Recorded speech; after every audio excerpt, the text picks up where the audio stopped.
So I'm here today with the extremely talented Miss Tayah Kansik. How are you? You okay?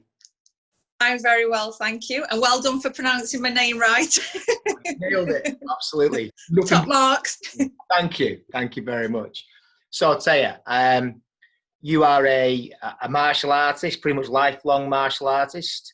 You are formerly you used to teach the police unarmed combat, if that's correct. Yeah. You're a qualified close protection personnel. Officer. Yeah. Yeah, fantastic. Now, like myself, you are also doing bits on film and TV and bits of movie work, things like that. Yes? Yes, correct. Wow, that's a fair old resume, mate. So what we're going to do, we've been introduced for a mutual friend of ours, haven't we, Mr. Will Sherritt? Yeah? Yes, the one and only Will. The one and only, who does come into some of the stories later on. So we'll start at the beginning. Always a good place. Martial arts then. So how and when did you get into the martial arts, and what was your sort of your motivation, your inspiration to do so? Well, from a really young age, I've always loved sports. So most sports. So I did the usual team sports, sort of hockey, netball, the athletics, so sprinting, did some javelin, did a huge mix. And some dancing as well. And then I was about 15. I'd always obviously grown up watching Jean-Claude Van Damme, so in kickboxer, obviously Rocky, Sylvester Stallone. And it was about when I was 15, I was training in the gym. Downstairs, I heard this really loud noise and I could hear this, ash, ash. And then all these pads being banged and bags. But at the time, I didn't know what the hell was going on. So I thought, okay. So I popped my head through the window. Again, only 15, so I looked through thinking what's going on, and then the instructor at the time from Stoke Tye, John Steele, and his wife at the time, they were like, come in. So I went in, sat there in awe, and I just wanted to get in, get stuck in. And luckily one of my friends was with me as well, and she was like, oh no, it's not for me. So, and then that became sort of my passion really for Thai boxing, and was pretty much going religiously.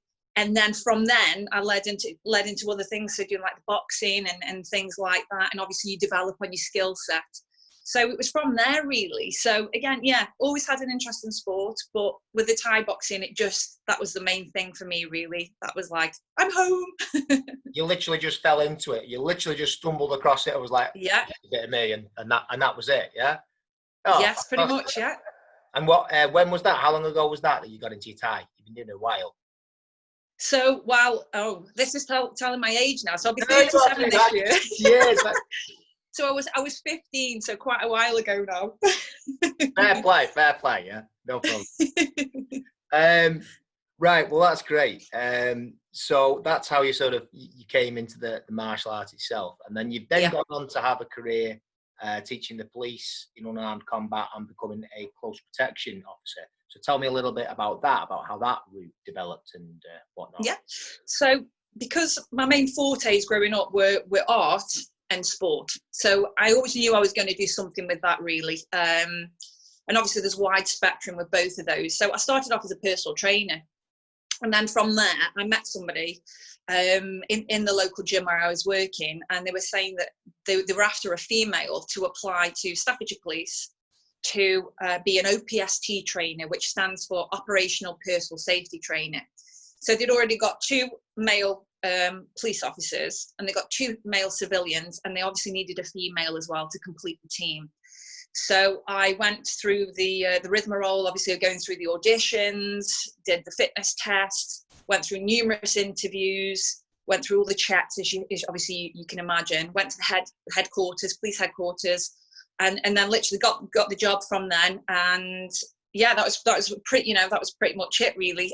So that job really was devised to train all new recruits and also officers that have been in the job for a few years to do, like, it was a mix really. So for new recruits, we go through the various sort of striking, so baton training, cuff, obviously rear cuff, front cuffing, side cuffing. Then we go through different strikes, different defense maneuvers. We also taught the theory. So I was still personal training and doing that at the time. So I did that for a while, and then one of my personal training clients actually was doing close protection. So this was quite funny. It was a couple of years later, he was like, Tayah, we need more female close protection officers, female bodyguards. And I thought, no, really? And he was like, yeah, you know, and I thought it would have to have been sort of ex-military or something like that. And he said, no, you've done martial arts, you've trained the police, that looks good anyway from a CV point of view. So come and join us, do the course, which I did. And then I was a security consultant for a while, so assisting on the courses, so the security guard, door supervisor, CCTV, and obviously the close protection, which was a 2-week course. Then from there, I did a 2-week firearms course in America with him, and that's pretty much how I fell into that. And then I went on to live jobs as well as teaching at the same time. So yeah, and then the rest is history, shall we say, in regards to those. So I still do it freelance. So like yourself, still doing bits for film, you know, but it's not a 9-to-5 job. Still personal training, and obviously doing close protection, but obviously not at the moment during the virus. But you know, it's a bit of a holiday. Yeah, it is. It is what it is. I mean, take the time. When will we have the time again? But I mean, that's an interesting path. It's actually quite similar to my own as well. I didn't do CP. I did door work for years and years. I haven't done that for the last 6 years, and I don't miss it in any way, shape, or form, to be honest. I do run the gym though full time, and I was subcontracting some exercise on prescription stuff, teaching Tai Chi and chair-based exercise for the NHS. But brilliant. Well, it was. Yeah. We'll see. It might come back. We shall see. I still have my gym, and my gym is definitely good. I've managed to get enough grants and bits and bats to keep me ticking over, so I'm just waiting for the day. Start doing a bit with me PT clients outdoors now, all socially distanced. Yes, now we're allowed. Yeah, we're getting there. It's there's some positive forward motion there. But yeah, like yourself, I've got my gym and my personal training and things, which I absolutely adore. And then as and when the film TV stuff comes up, and I usually, on average, I get about 4 or 5 jobs a year. I have for the last 5 years. Yeah. And it can vary in length, in terms of duration, and in terms of what they pay. Basically, you know, if it's a Hollywood company, you know, been on a few big productions and you get paid through those, great. If it's an independent music video, it might be a couple of £100. I mean, it's still awesome. I love doing it. And the fact that it earns, you know, a decent wage as well is a massive bonus. So that's cool. Definitely. So, okay, coming back to that now, we've gone up to there. So how did you get into the film work, the TV work, the stunts work? Did it come from the self-protection video that you did with Will? And if so, tell me a little bit about how that transpired. Well, it didn't come from that. Literally from a really young age. Again, I did sort of various promotions, bits of modelling, things like that. And then literally I thought I'm going to try and join some extras agencies. So I sort of signed up with quite a few local to the area, and then obviously in Manchester there's quite a few agencies there. So I got obviously experience on set and thought, wow, I really enjoy this, you know, I want to sort of take this further. And then from there I thought, right, okay, because I've not done any professional acting, shall we say, I thought, I wonder if I can sort of look at being on the stunt register.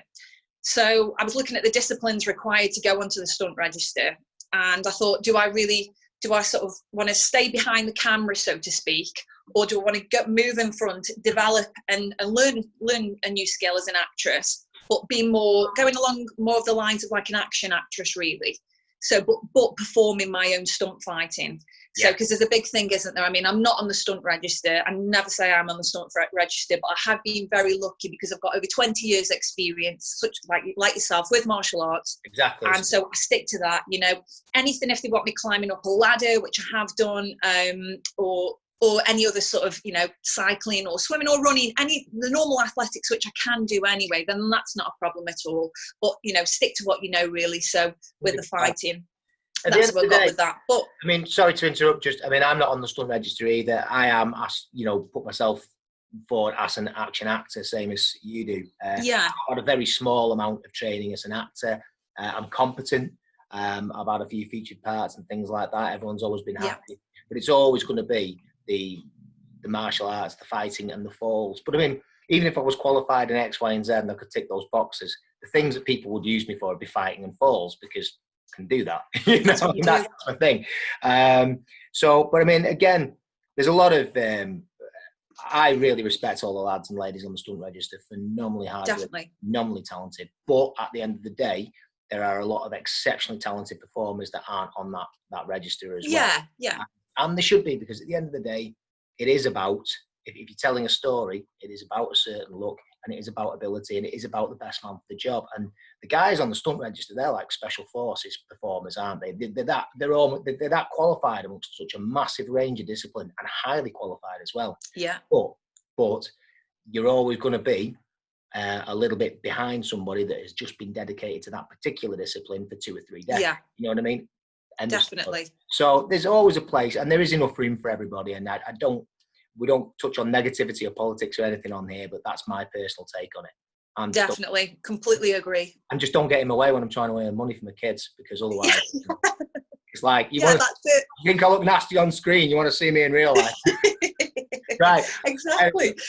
Well, this is the thing. I mean, because there's so many extras agencies out there, which gives people a bit of a different side to it, and obviously me having that skill set anyway, from doing numerous martial arts and whatnot. So from there, I signed up with Star now, which obviously is still going around now. And I sort of put myself through for various castings. Was lucky with some, not so much with others. So I put myself forward, got a stunt driving show, which I did for LA Muscle TV. And then quite a few years ago, I applied to be it was an indie film by an indie director called Dean Meadows from Manchester. And he was going to do a film called Bitch Fight, featuring Cynthia Rothrock, the one and only Cynthia as well. So they did a crowdfunder for it, but unfortunately it didn't generate the amount needed. So it's not sort of dead. The project isn't. It's still sort of on the back burner, and we'll see where we go with that. But so from there, fingers crossed. Mate, I sincerely hope that happens for you. Cynthia Rothrock's an absolute legend. Watch her in the Hong Kong movies with Sammo Hung. Definitely. And obviously China O'Brien, enough said. So I sincerely hope that comes off you, because it's badass. But please continue. Yeah, keep everything crossed. So with that, unfortunately, it's on hold. But Dean then, a few years later, managed to do an indie film, which should come out later this year, called Scarlet Cross. And it's about badass female assassins and loads of action, loads of martial arts, which is obviously great. So that should come out at the end of this year. So even though we wasn't lucky with that project, we managed to do another one and get the funding required for that. So that's how I met Dean, really. And then from there, I got asked to do other things. So because Dean was friends with Mark Strange, and who you also know, and also Dean Williams, who's also a really good fight choreographer, who I met in Scarlet Cross. Like with a lot of things, it's not what you know, it's who you know. From there, I got asked to be on Redcon 1, so Mark Strange's film, the zombie film, which was obviously great, had loads of people in there. So I was flown in to fight against the lead actress, who's an ex-WWF wrestler, Katrina Waters. I had to make sure I said her name right then. Wow. Well, this is interesting. Just a couple of points before we continue, so we're coming back there. I don't know Mark personally, but I know of him very much so from his movies and things, and seeing him in Ip Man and what have you. But also, he is quite good friends with several of my good friends, although we haven't yet, as of yet, met personally. Who knows? Maybe I'll get him on here for an interview at some point in time. Definitely. I'm sure he'll be up for that. But yeah, he's a very, very good martial artist, cool guy. And as far as the WWE side, again, this is coming up time and time again. I'm a huge fan of professional wrestling, WWE in particular, have been forever. And I've trained with some of the top guys. One of the other interviews that will be released soon on here is a friend of mine called Dave Pownell. Dave Rain was his in-ring name, who's worked with half the legends of WWE and what have you. But he's crossed over into doing a little bit of work with us on Screen Fight, which is interesting. And yeah, there's a definite crossover there between those two worlds. It just amuses me the way that I can be speaking to someone completely, an unknown quantity to me, and the same names, martial arts, definitely, performance, and like movie work and things. It's such a small world, and that's usually a good thing. Anyway, do continue. So you thought? No, it is. No? Yeah, definitely. Well, that's how I met Mark, basically. So we were connected on social media, and I met him. I had a great time on set. So I was all zombified up, treacle in my hair, treacle in my teeth.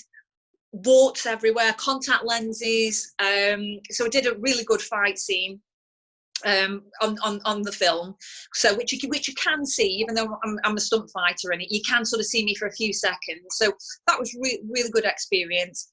And then from there, funnily enough, Mark then asked me to be in an action film, who the director is called Danny Darren, which is called BRI, which also comes out at the end of this year. So I play Mark's wife in this, which is quite funny.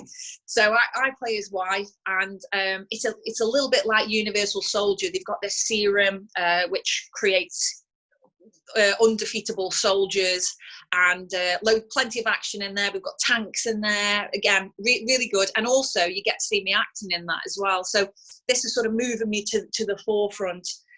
So that's how I've sort of progressed with that. And then I got asked, again, through social media, I've been really lucky. I mean, I know sort of people can, there's good points and bad points to Facebook and Instagram and all these things. But to be honest, I have been quite lucky with it, you know, and been spotted on there.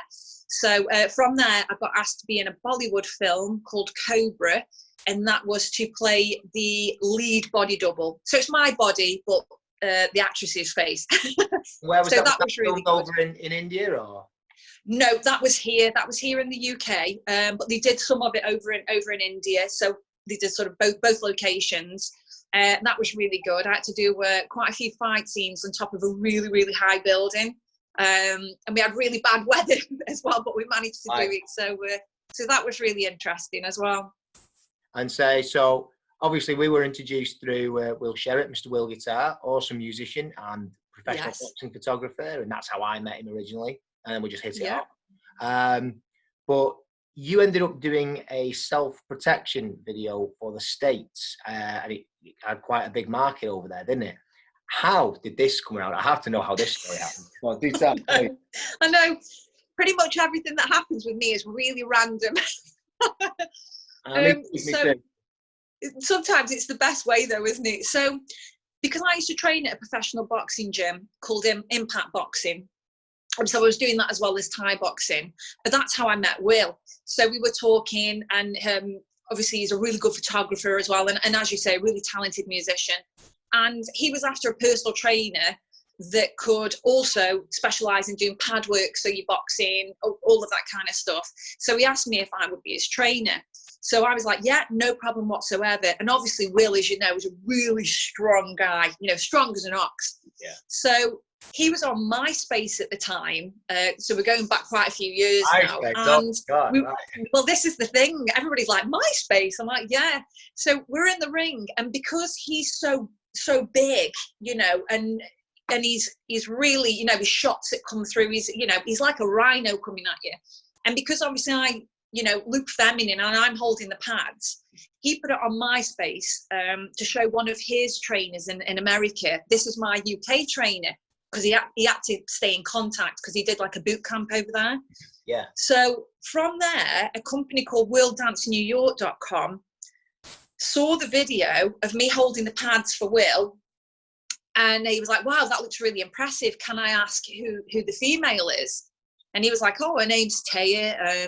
She does this, that, and the other in England, and she's an instructor as well. And he was like, right, okay, well, women's self-defense is going really big, and they already do dance DVDs, so as in, you know, belly dancing. Yeah. So his partner at the time, they were doing loads of instructional DVDs on various different types of belly dancing, and they wanted to take a risk and do something completely different by doing like a self-defense DVD.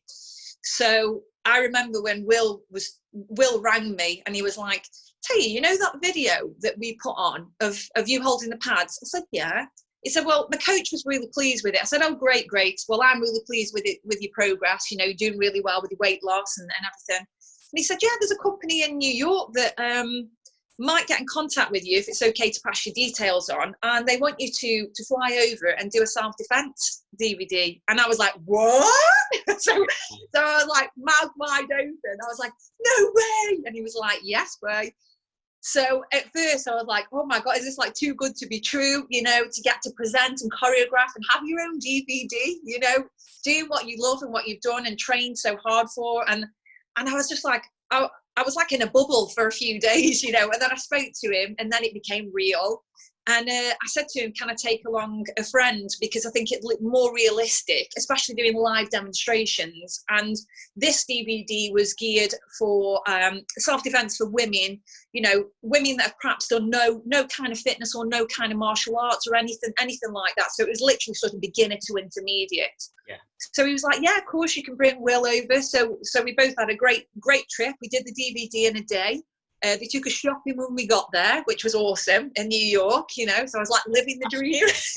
Yeah. And we got a trip there for a week, and we had a great time. And I mean, it's still available now. It was a bestseller in Barnes and Noble for like the fitness DVDs at the time, and that was my first real go, I'll say, of speaking in front of the camera.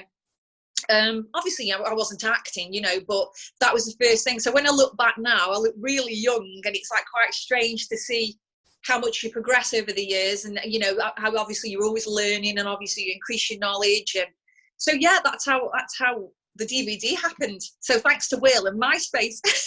That's crazy. That's insane. I know.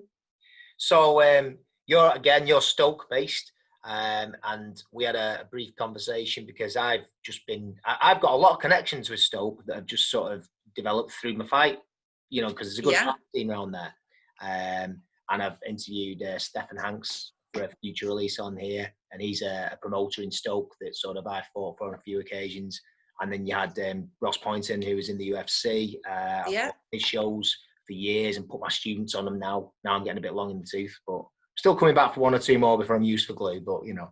Definitely. I end up in Stoke quite a lot, and I've ended up, you know, just networking and meeting a lot of people. As you say, just one thing leads to another. That's a cool thing, and yeah, that side of things is very much a positive of social media. Hence, we're talking now.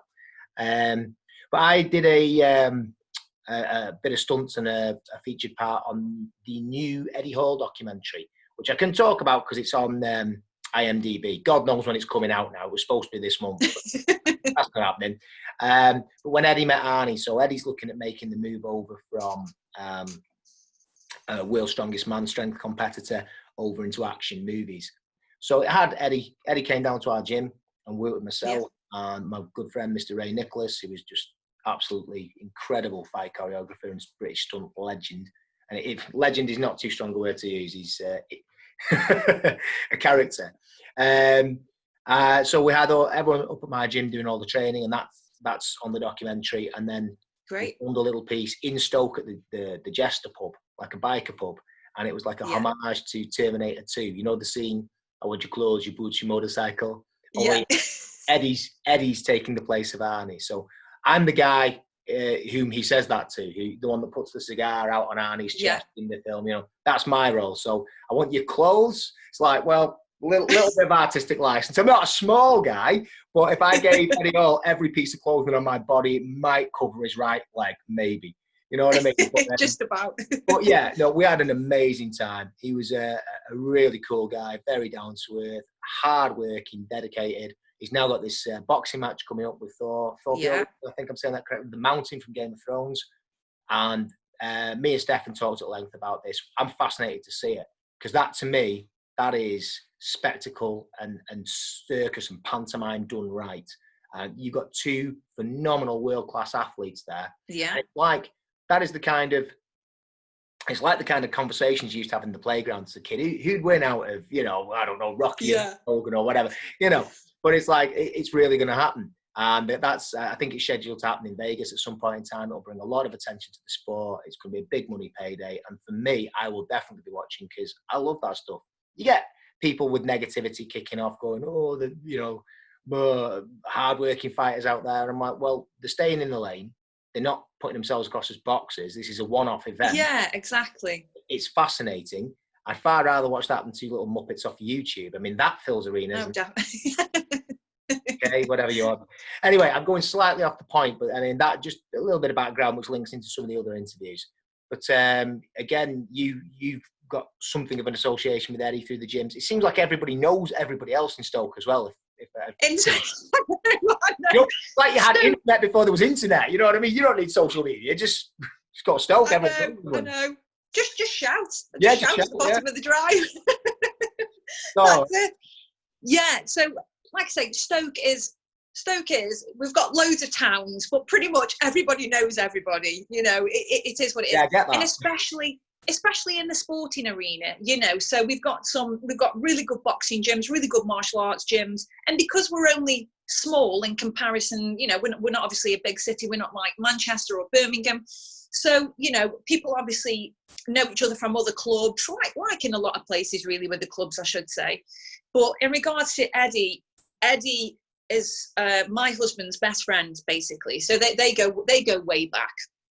I know Eddie separately from going out when I was younger, and he used to be on the door, so he was a bouncer in Newcastle. So it was like, hi Tayah, hi, and you know, so I knew him sort of separately. And when we got married, he was one of our ushers as well. So and I know his lovely wife Alex as well. So I mean, he's super busy, training all the time, and you know, like what you're saying with the negativity coming through about the boxers, they're not saying that they're going to be the world's best boxers, are they? You know, this is the thing, is they've already done what they specialize in, you know, and they train, they do strongman, that's what they do. But obviously it's going to be an absolutely amazing thing to see, you know, two of the world's strongest men technically, you know, going at it head for head, you know. So it's brilliant, and Eddie is training hard, and you know, he's one very, very determined person, very determined. Does not surprise me at all. I mean, when we had him doing the fight choreography, completely and utterly dedicated.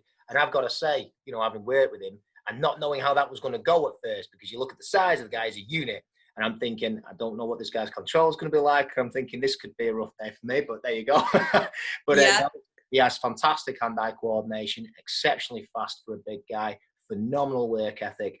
I put my money on him, and that's not just favoritism because I know him and I enjoyed his company. It's I just think he's got a lot of qualities that people aren't really aware of in the general public, and there you go. But yeah, that's crazy, because I mean, it does seem, like I said, it seems like everybody I speak to from Stoke knows Eddie, and, you know, so there you go. We all know each other, and the person training Eddie used to train me as well in the boxing gym, so it's all you know, I can see his progress, I can see, like, you know, how well he's training and how hard he's training, and you know, he's always trained hard anyway, you know, this is the thing, but he has actually got good hand speed. Yes, this is the thing, you know, muscle weighs more than fat, as we know. And say, for example, if I sort of wanted to go a lot more muscular, it would actually slow me down from a punch point of view, because obviously your arms are that bit heavier. It's better for me personally to stay sort of leaner, you know. I can still be quite quick. But when you look at sort of their size, for example, and you look at the body types, you think, no way, you know, they're going to be so slow bringing their arm up, and everything's going to be slow, you know, exaggerated. But he is actually quite fast. You know, this is the thing, is don't underestimate somebody by the size of them, you know, in more ways than one, really. But you know what I mean? No. It is true. So but no, we all know each other in Stoke. This is the thing. Yes, you do. And but no, in seriousness, like I've said, you know, having you know, done a little bit of work with him close up and what have you, it's impressive. So good luck to him. All the very best.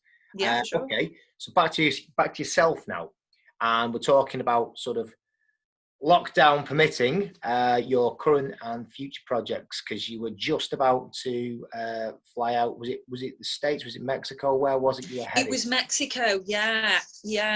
So this project. Yeah.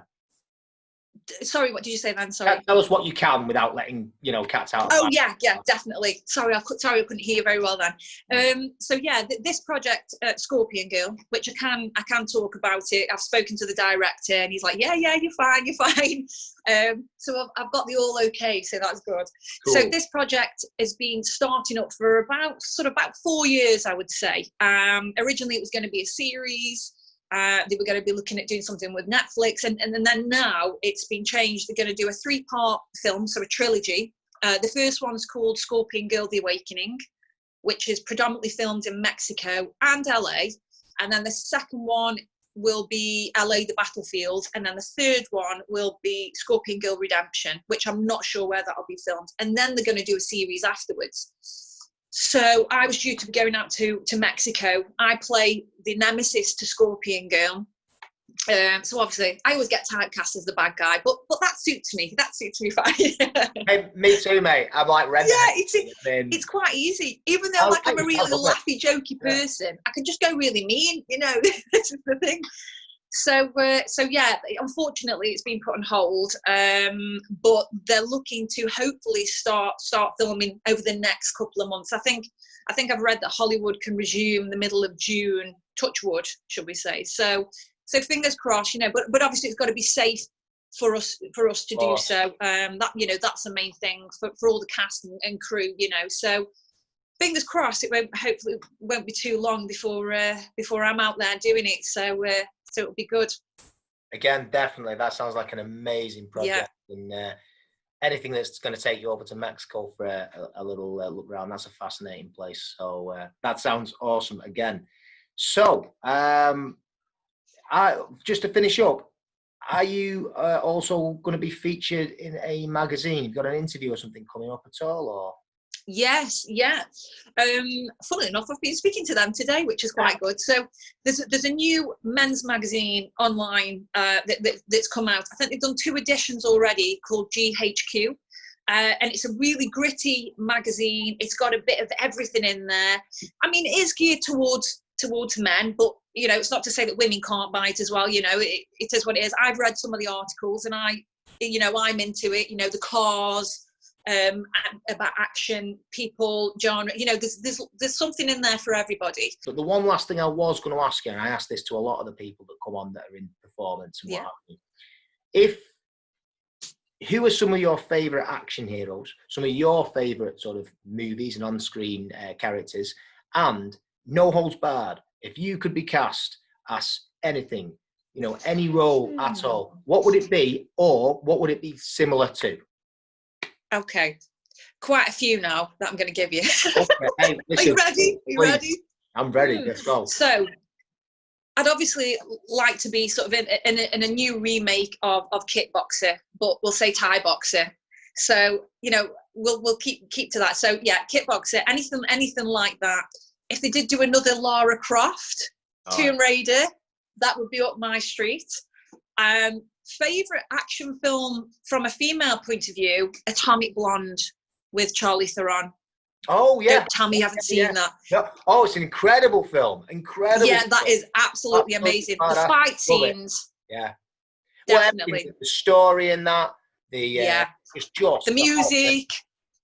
Really cool. The retro, because it's set in the 80s. Is it Berlin? Is it Cold War? Yeah, in Berlin. Yeah. And it's just, what a stunning piece of cinema. So it's one of my favourite films, that I'd have to say, not just like female actors. Yeah.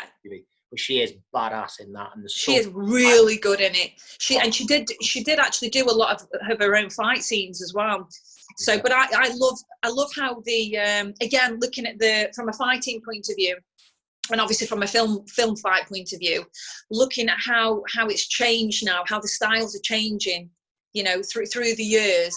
And with this, obviously, it's a lot of close quarter combat work. So, which is what would work from me as a close protection officer, for example. So again, a lot of the Kali blade work, Krav Maga, you know, all these things coming into play, which in reality on the street are what's most effective. Yeah, cool. You know, so I would love to be in like an Atomic Blonde type film. That would be my number one, definitely. I love that sort of thing. I mean, the Raid films were absolutely spectacular. Yeah. Oh, and John Wick, and I like the Wick films. I was about to say John Wick. John Wick was phenomenal. But for the sort of that gritty sort of close quarters, and obviously the Malaysian styles coming through, the Raid and the Raid 2 were incredible. And a couple of my friends, Lee Charles and Ray Nicholas, who I mentioned before, they were both featured on the latest series, Gangs of London, which is Gareth Evans, who was the director from the Raid, who did an absolutely bang up job, along with the stunt coordinator Jude Poyer. For, you know, bringing that over here and making it work in a British setting. And me and a few other people were curious, like, can that work in London? Is that going to happen? And it did. It worked with bells on it. Great series, amazing. So that was all very cool. But I am a massive fan of like the classic sort of Hong Kong golden era. You know, all the old Golden Harvest films, Jackie Chan, Yuen Biao, Sammo Hung, Donnie Yen, all those, and those kind of the more classical, the less the less realistic. Yeah, more traditional. Yeah, but they are just unbelievable pieces of cinema. Especially like the Jackie Chan Benny Akides fights at the end of Wheels on Meals and Fitness Forever. They, to this day, two of the best ever on film. And they are actually quite gritty, both of them. You really get the vibe. Even though with it being Jackie Chan, there's the element of comedy introduced, which he always did amazingly well. But that's just another way of keeping an audience interested. Because at the end of the day, everything's been done to death. You know, we can do, you know, we can watch triple tornado kicks all day and we're fairly desensitized to them. It's not to say that we want that. We do want that. But you have to make people care first. You have to draw them in. Partly that's down to the script and the film itself and the character development and things. But partially, again, that is down to certain tricks like a lot of storytelling can be done through the fight choreography itself in terms of the type of techniques you're selecting. You can like up that aggressive visceral level when you start adding biting and eye gouging and things, because I don't care who you are, where you are in the world, that means something and you're like straight away, but it draws you in, you know. And then there's the other way entirely, which is what Jackie Chan does so well, just bringing little elements of comedy in. So you've got this raging, really explosive, hard-hitting fight scene, and then, you know, he makes you laugh and he brings you, you know. So there's loads of different ways of doing that, but it's all good cinema at the end of the day. Definitely. So, mate, it's been an absolute pleasure chatting to you, and we shall chat again, especially when you get on your next project. You know, maybe give it a couple of months when things get back to normal, and we'll you know, we'll in and see how things are going and get an update from what's going on. I sincerely hope the Rodrock movie comes off at some point in time in the future, just because I'd like to see another Cynthia Rodrock movie, but it's good for you as well. So yeah, definitely. No, I'll keep you posted on that. And also BRI, that will be out this year, and hopefully we'll get cinema release on that as well. So that'll be one to put in your diary. So I will let you know about that one as well. Oh, please do. You must stay in touch. Well, I mean, I'm not being funny. I'm down in Stoke, so I'll just, like I say, I'll just shout, and I'm sure. Just shout, I'll hear you. Just shout, I'll hear you. Like, come over. Mate, it's been an absolute pleasure again, and thank you, Mr. Thank you so much. For the introduction, and we will speak to you again. I'm very sure. I'm going to stop the recording now, and then just stay on, and we'll have a quick chat after. Yeah. Okay. Tayah, thank you so much for your time. Cheers. Thank you. Bye. Bye.